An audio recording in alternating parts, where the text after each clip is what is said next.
બધા વૈષ્ણવોને જય શ્રી કૃષ્ણ। આજે આપણે કાજુના દહીંવડા બનાવવા જઈ રહ્યા છે। આ દૂધઘરની સામગ્રી છે અને અતિ ઉત્તમ સામગ્રી છે। બહુ જ સુંદર સામગ્રી સિદ્ધ થાય છે। આ તમે બધા વૈષ્ણવો પણ આ રીતે સામગ્રી બનાવીને જોજો અને ઠાકોરજીને ભોગ ધરજો। તેના માટે આપણે 1 કપ ભરીને કાજુના ટુકડા લઈ લેશું। એટલે આપણે કાજુને નાના નાના પીસીસમાં કરી લેશું અને 1 કપ જેટલું ભરીને એને લેવાનું રહેશે। તેના પછી આપણે અડધો કપ જેટલું આરારોટ લઈ લેશું એના સાથે। જો તમારા પાસે અગર આરારોટ ના હોય તો તમે એની જગ્યા સિંગાડાનો લોટ પણ યુઝ કરી શકો છો। આ કાજુને આપણે પ્રોપરલી મિક્સરમાં ગ્રાઇન્ડ કરવાનું રહેશે। ચાલો આપણે બનાવવાની શરૂઆત કરીએ। સૌથી પહેલાં આપણે નાના જારમાં કાજુને પીસી લેશું। આ જો આ રીતે આપણે કાજુને એકદમ બારીક નાના ફોર્મમાં પીસવાનું રહેશે। જો તમારું કાજુ અગર બરાબર ના ગ્રાઇન્ડ થયું તો તમે આને ગળણીથી છાની પણ શકો છો। હવે આ કાજુને આપણે એક વાસણમાં કાઢી લેશું। તેના પછી આપણે આમાં અડધો કપ જેટલું આરારોટ પધરાવશું। હવે આપણે આમાં મીઠું અને જીરું પધરાવશું। ધ્યાન રહે કે ડ્રાયફ્રૂટની સામગ્રીમાં આપણે વધારે મીઠું યુઝ નહીં કરીએ। અડધી ચમચી જેટલું આપણે આમાં મીઠું પધરાવી લઈશું અને પછી અડધી ચમચી જીરું પધરાવશું। હવે આને આપણે હાથેથી પ્રોપરલી મિક્સ કરીને વચમાં જલ પધરાવીને એક લોટ બાંધી લઈશું। બહુ જ સરળ અને સુંદર દહીંવડા તૈયાર થાય છે આપણા। વચમાં આપણે આમાં જલ પધરાવીને એક લોટ બાંધી લઈશું। લોટ જેવું બાંધીને આપણે આને 10 મિનિટ માટે મૂકી દઈશું। આ દહીંવડા આપણે ઘીમાં બનાવશું એટલે આપણે આને 10 મિનિટ માટે હમણાં રાખ્યું છે। ત્યાર સુધી આપણે ચટણી તૈયાર કરી લઈએ અને ઘીને ગરમ કરવા મૂકી દઈએ। ચટણી માટે આપણે અડધો કપ જેટલું જલ લઈ લઈશું। 50 ગ્રામ જેટલું જલ લેવાનું રહેશે। તેના પછી આપણે 1 ટેબલસ્પૂન જેટલું આમચૂર પાવડર લઈ લઈશું। હું તમને બધું જ મેઝરિંગ કપથી શીખવાડું છું તાકી તમને પ્રોબ્લેમ ના આવે સામગ્રી બનાવવામાં। હા, હું આમચૂરની ચટણી બનાવું છું એટલે આપણે આમાં 1 ટેબલસ્પૂન જેટલું આમચૂર પાવડર લઈ લઈશું। પછી આપણે 5 ટેબલસ્પૂન જેટલી ખાંડ આમાં પધરાવશું કેમ કે આપણે દહીંવડામાં મીઠી ચટણી જ વધારે સરસ લાગે છે। ખાટી ચટણી વધારે સરસ નથી લાગતી આ સામગ્રીમાં એટલે મેં આમાં 5 ટેબલસ્પૂન જેટલું ખાંડ પધરાવી છે। ગેસને ચાલુ કરી લેશું।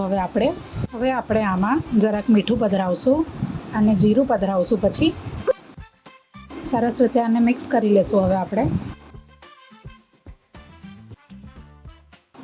જો તમને દૂધઘરમાં અગર લાલ મરચું હાલે તો તમે એ પણ આમાં પધરાવી શકો છો અને અગર લાલ મરચું ના હાલે તો કાલી મિર્ચ પણ પધરાવી શકો છો તમે આમાં। હવે આપણે આ ચટણીને 3 થી 4 મિનિટ સુધી ઉકાળવાનું રહેશે।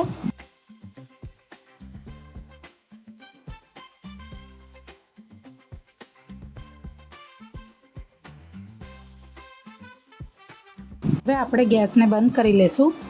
જો તમને બહારની લાલ મરચું ન હાલે તો તમે ઘરે લાલ મરચું બનાવીને પણ સામગ્રીમાં પધરાવી શકો છો। દૂધઘરમાં આપણે લાલ મરચું પધરાવી શકીએ છીએ। હા, આપણી મીઠી ચટણી તૈયાર થઈ ગઈ છે। હવે આપણે દહીંવડા બનાવીએ કેમ કે જે આપણે ડો તૈયાર કર્યો હતો એને 10 મિનિટ થઈ ગયા છે। હવે કાજુના દહીંવડા માટે આપણે ઘી ગરમ કરવા રાખીએ। જરાક આપણે જલનો હાથ લેશું। હવે આપણે આમાં જલનો હાથ લેશું જરાક અને મેંદુવડા જેમ આપણે તૈયાર કરીએ એ હિસાબથી આનો શેપ આપશું।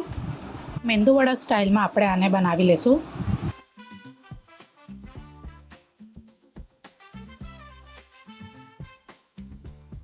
હવે આપણે આને ઘીમાં પધરાવવાનું રહેશે।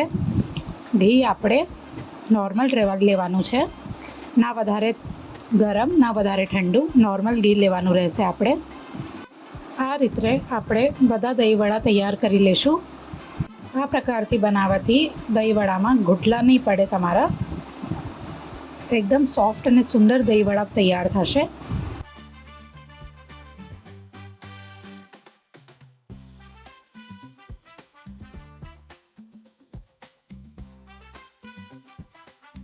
આ પ્રકારે બનાવીને આપણે આ દહીંવડાને મીડિયમ ફ્લેમ ઉપર તરવાનું રહેશે।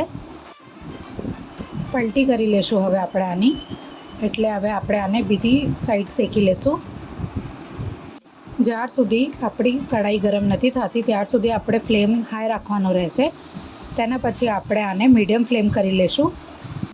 જરાક બ્રાઉન થવા સુધી આપણે આને શેકવાનું રહેશે.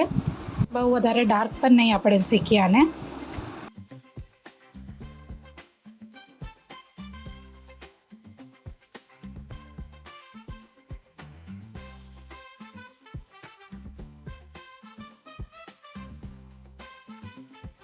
આ હવે શેકાઈ ગયા છે. હવે આપણે આને કાઢી લઈશું એક પાત્રમાં. ગેસને બંધ કરી લઈશું અને બધા દહીંવડાને આપણે એક પાત્રમાં કાઢી લઈશું.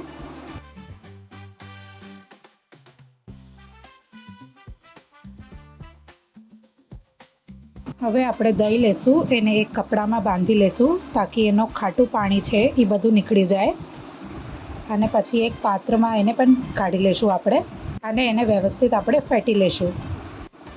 ફેટેલા દહીંમાં આપણે 1 ટેબલસ્પૂન જેટલી ખાંડ નાખવાની રહેશે. ખાંડ આપણે આપણા એકોર્ડિંગ ઓછી યા વધારે કરી શકીએ છીએ.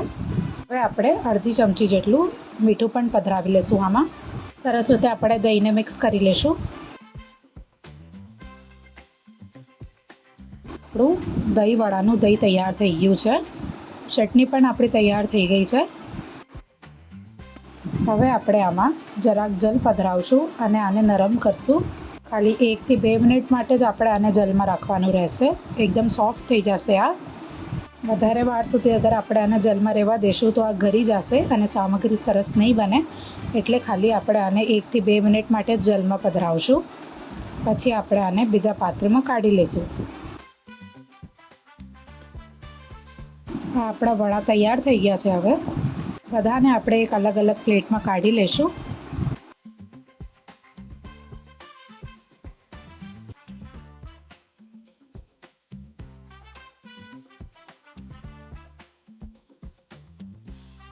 આના ઉપર આપણે હવે દહીં પધરાવશું.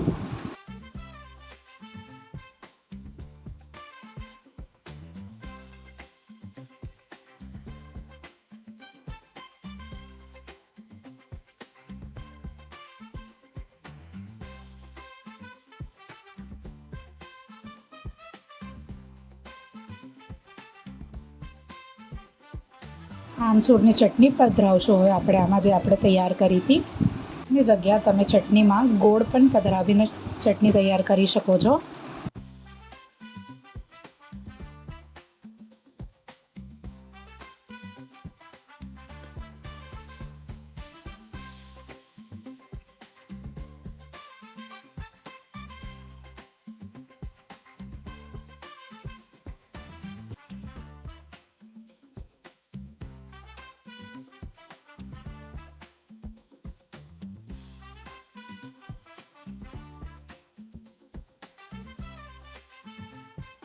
ઉપરથી આપણે આમાં જરાક લાલ મરચું અને જીરું પધરાવશું.